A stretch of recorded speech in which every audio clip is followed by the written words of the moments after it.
Star Wars est un univers rempli de méchants charismatiques. On retrouve Dark Maul avec son aspect démoniaque, Dark Vador avec son incroyable prestance, ou bien le perfide Dark Sidious.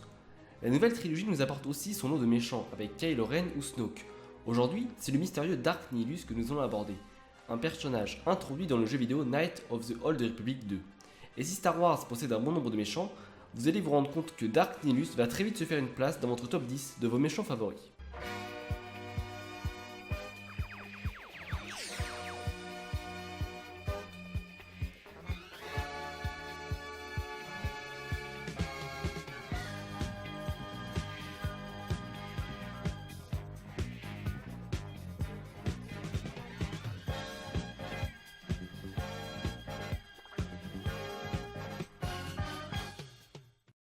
Pour découvrir correctement le personnage qu'est Dark Nihilus, il est important de connaître le contexte dans lequel il a vécu.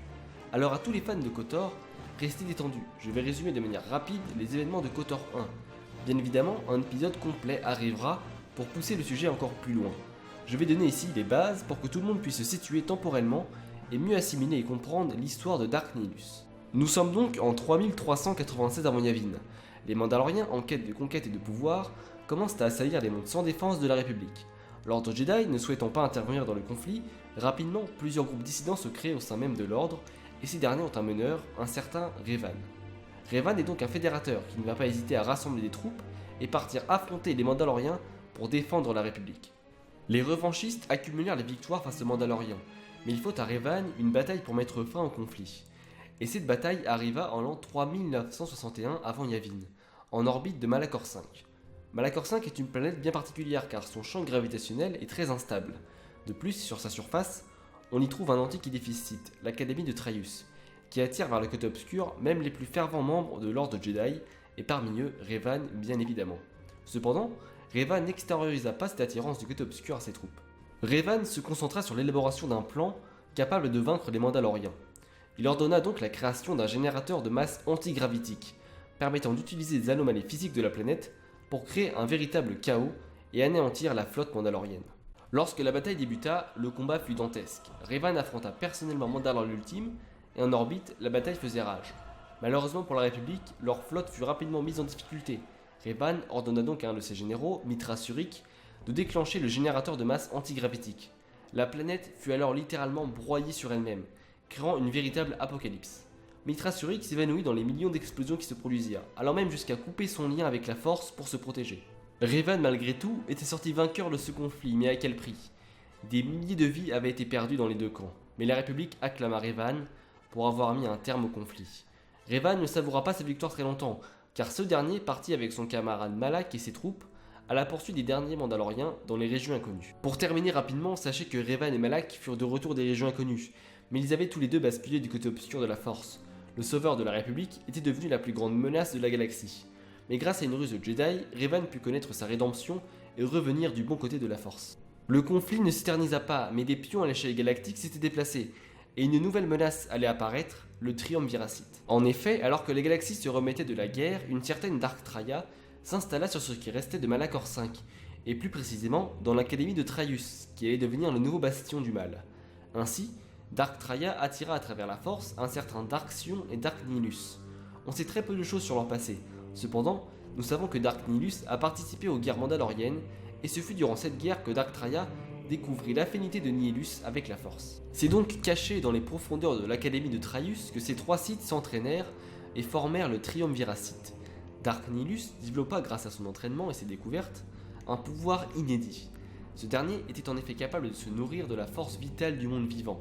Ainsi, il se nourrissait de la Force, absorbant toute trace de vie. Ce pouvoir du côté obscur lui valut le titre de Seigneur de la Faim. L'objectif de Dark Traya était non seulement de réunifier les Sith, mais aussi d'étudier la Force dans son ensemble. Au fil de ses recherches, elle arriva à la conclusion suivante. La Force masquait la réalité et devait être détruite. Ainsi, avec l'aide de ses compagnons Dark Nihilus et Dark Sion, elle pensait arriver à son but. Mais Nihilus et Sion s'opposèrent à elle, car si la Force n'existait plus, ils seraient condamnés. Les deux Sith prirent la décision de couper Dark Traya de la Force. Elle fut ainsi privée de ses pouvoirs et impuissante.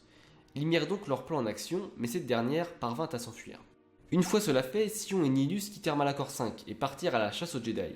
Dark Nihilus récupéra alors le croiseur le Ravageur, ainsi qu'une petite flotte d'épaves de vaisseaux qui étaient restés en orbite depuis la bataille de Malachor V quelques années auparavant. Ces épaves de vaisseaux, c'est d'ailleurs grâce à ses pouvoirs que Nihilus pouvait les garder fonctionnels. Seulement, qui dit s'appeler Seigneur de la Faim doit bien évidemment se nourrir, et Dark Nihilus avait constamment besoin de se nourrir, et plus il se rassasiait, plus sa faim augmentait. Sa faim finit par le consumer de l'intérieur. Dark Nihilus se transforma en une sorte d'être constitué d'énergie liée à ce qui lui restait de chair. Il prit la décision de porter un masque d'os blanc et rouge, ainsi qu'une grande cape pour cacher son apparence horrifique. Il alla même jusqu'à abandonner l'utilisation du langage basique pour ne parler plus qu'en langage Sith. En l'an 3952, c'est sur la planète Cathar que plusieurs Jedi se réunirent pour tenter d'élucider les menaces qui pesaient sur la galaxie. Cathar est la planète habitée par les Miracula, une espèce ne possédant pas Dieu, et qui garantissait leur vision grâce à la Force. Dark Nihilus fut mis au courant de ce rassemblement de Jedi sur la planète, et il commit une atrocité sans précédent. En effet, en voulant soulager sa faim, Nihilus dévora littéralement la planète et tous les êtres vivants qui s'y trouvaient, réalisant un véritable génocide pour assouvir sa faim. Nihilus absorba la vie à des milliers de personnes, en comptant bien sûr les Jedi qui s'étaient rassemblés. Seule une certaine Visas Marr survécut à ce tragique événement. Dark Nihilus la récupéra non pas pour en faire son apprenti, mais plus pour en faire une esclave qui obéirait à tous ses ordres. À deux, ils continuèrent à arpenter la galaxie en quête de Jedi à tuer et de formes de vie capables d'atténuer la faim constante de Nihilus. C'est alors que Nihilus entendit parler de l'exilé, alias Mitra Surik, une Jedi bien décidée à remettre l'ordre Jedi sur pied. Cet exilé était accompagné d'une certaine Kreia, alias Dark Traya, une potentielle menace pour Nihilus.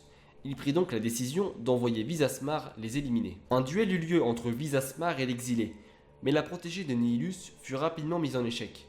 L'exilé l'épargna et Visas Marr rejoignit sa cause en racontant toutes les informations qu'elle possédait sur Nihilus. De son côté, Dark Nihilus avait organisé des fouilles sur la lune d'Onderon dans le simple but de trouver quelque chose pour se nourrir. Nihilus se rendit ensuite sur Telos 4, car une soi-disant académie Jedi y était présente. Mais quand il y arriva, il n'y trouva rien. Il comprit alors que ce n'était qu'un piège et pour se venger, il prit la décision de se nourrir de la planète et de tous ses habitants.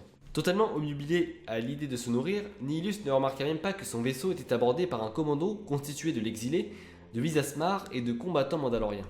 Le groupe plaça des explosifs partout dans le vaisseau et progressa jusqu'au pont où se trouvait Nihilus. Ils furent donc face au Sith, finalement parfaitement prêts à les éliminer. Visas Marr chargea le Sith, mais elle fut rapidement dominée. Nihilus fut sur le point de la tuer, mais l'exilé intervint. Le duel fut compliqué pour l'exilé qui puisa dans toutes ses ressources pour vaincre le Sith. Nihilus présenta ses premiers signes de faiblesse et il tenta alors de consumer l'énergie vitale de l'exilé.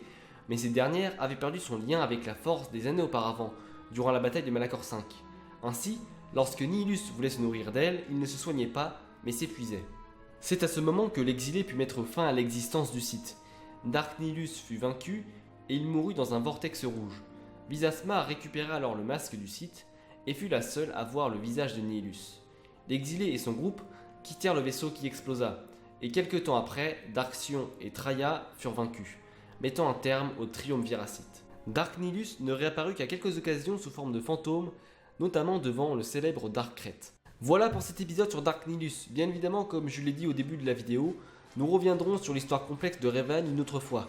Je vous ai ici présenté seulement les bases afin que vous puissiez comprendre l'histoire de Nihilus. Sinon, comme à chaque fois, un épisode sur deux, c'est à vous de voter pour le thème du prochain épisode. Vous trouverez donc le Stropole dans la description. N'hésitez pas à partager la vidéo si elle vous a plu et à vous abonner à la chaîne, à laisser un pouce bleu et à la commenter. Il ne me reste plus qu'à vous dire à bientôt pour un nouvel épisode de l'Instant Star Wars.